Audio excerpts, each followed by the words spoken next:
Bismillahirrahmanirrahim. Assalamualaikum warahmatullahi wabarakatuh. Perkenalkan, nama saya Sheila Aulia Putri. Di sini saya akan menjelaskan tentang analisis Sungai Kot Yogyakarta hasil temuan saya.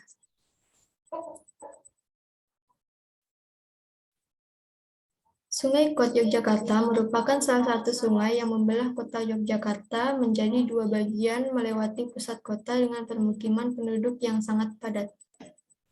DAS Sungai Kot ini memiliki luas keseluruhan sekitar 4.006,25 hektar, melintasi 3 wilayah kabupaten atau kota, yaitu Kabupaten Sleman, Kota Yogyakarta, dan Kabupaten Bantul. Sistem Sungai Kot memiliki panjang total kurang lebih 41 km, membentang dari Bukit Turgo di lereng Gunung Merapi dan bermuara di Sungai Opak.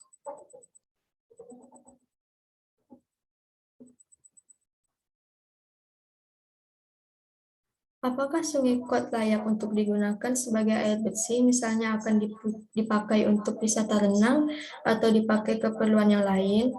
Di sini saya akan menjelaskan apakah sungai itu layak atau tidak. Ini gambar Sungai Kot yang berada di Yogyakarta.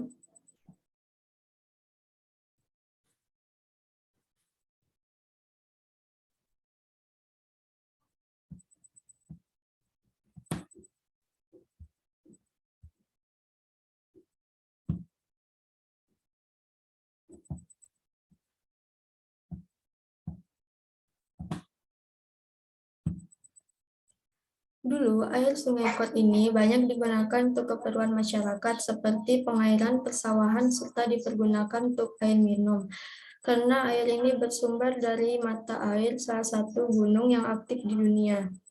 Namun, seiring berjalannya waktu, masyarakat kurang menyadari arti pentingnya menjaga ekosistem sungai sehingga sekarang menjadikan sungai itu sebagai tempat pembuangan air limbah.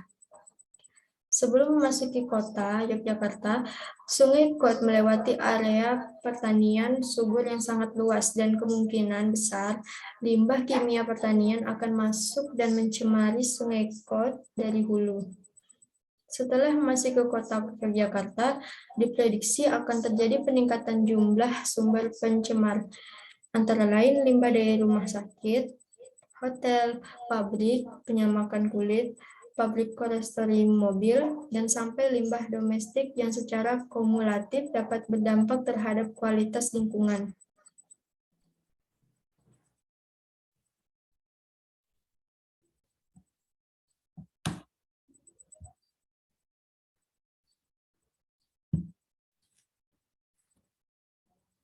Berdasarkan penelitian air Sungai Kot tercemar, terbukti bahwa air tersebut berasa, berbau, dan berwarna. Terjadi perubahan suhu air, terdapat endapan, dan terdapat mikroorganisme di dalamnya.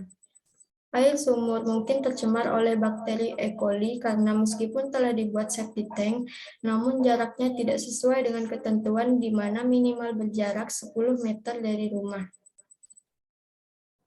Bakteri E. coli ini membuat rawan penyakit diare dan disentri. Menurut Permenkes RI, tidak memenuhi syarat air bersih. Hal ini dikarenakan air tersebut berasa dan parameter mangan melebihi kadar maksimum yang diperbolehkan, yakni 0,66 dengan kadar maksimum 0,5 nitrat. Nitrat melebihi batas syarat, yakni 0,97 dengan kadar maksimum 10. Parameter mangan yang tinggi mengganggu estetika karena menimbulkan warna coklat pada bahan pakaian dan bak mandi. Nitrat yang tinggi pada bayi berusia 4 bulan menyebabkan bayi biru, karena nitrat yang besar pada usus cenderung menjadi nitrit yang dapat bereaksi langsung dengan hemoglobin dalam darah dan membantu metahemoglobin yang dapat menghambat jalannya oksigen dalam darah.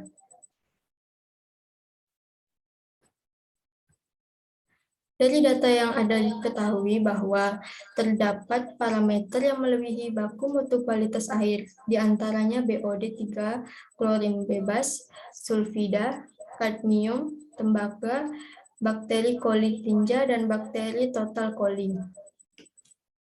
Hal tersebut menyebabkan berbagai penyakit yang merugikan masyarakat bantaran Sungai Kot. Namun, kebanyakan masyarakat sudah mulai banyak mengerti dan sadar akan pentingnya menjaga lingkungan.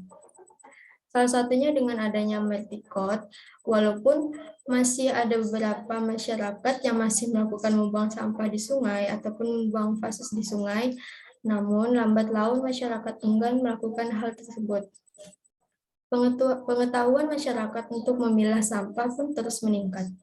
Sampah organik digunakan untuk membuat kompos, sedangkan sampah non-organik dikumpulkan pada tabung pengepul.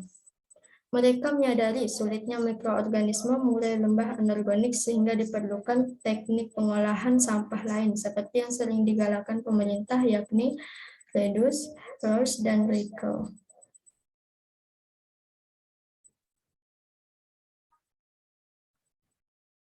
Setelah sungai bersih, maka air sungai tersebut dapat digunakan untuk keperluan masyarakat dengan cara pengolahan. Ada 3 cara untuk mengolah air sungai yang tercemar menjadi air bersih, yaitu yang tahap pertama koagulasi, flokulasi sederhana. Yang kedua sedimentasi dengan menggunakan kaliper, lamela untuk proses koagulasi dan flokulasi. Dan setelah itu metode proses filtrasi. Dan yang terakhir reverse osmosis.